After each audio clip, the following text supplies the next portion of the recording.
il est clair que toutes les dispositions proposées par les deux propositions qui concernent donc la révision, ou du moins la relecture du code électoral, qui vont au-delà de ce qui est demandé, ne devraient pas être prises en considération.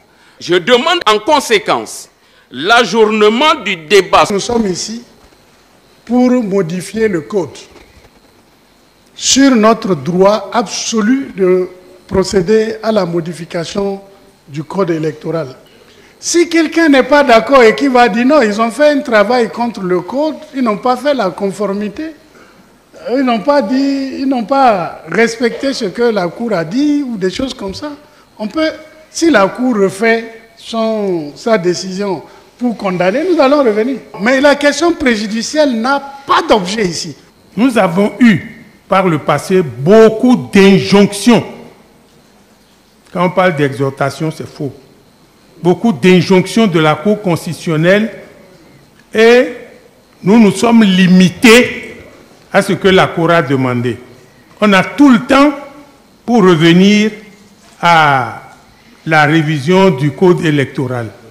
Qu'il y ait décision de la Cour ou pas, l'Assemblée est souveraine et peut, prenant en compte cette décision de la Cour, aller au-delà pour procéder à l'amendement de son code électoral.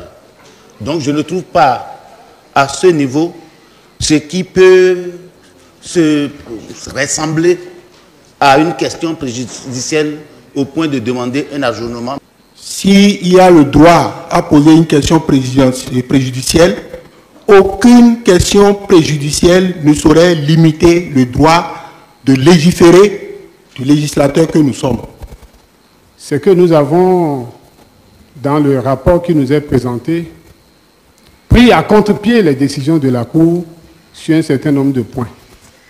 C'est pourquoi je voudrais supplier l'ensemble de la représentation nationale et vous-même, Monsieur le Président, pour que nous retournons en commission. Premièrement, pour nous assurer que nous sommes restés conformes à la décision de la Cour.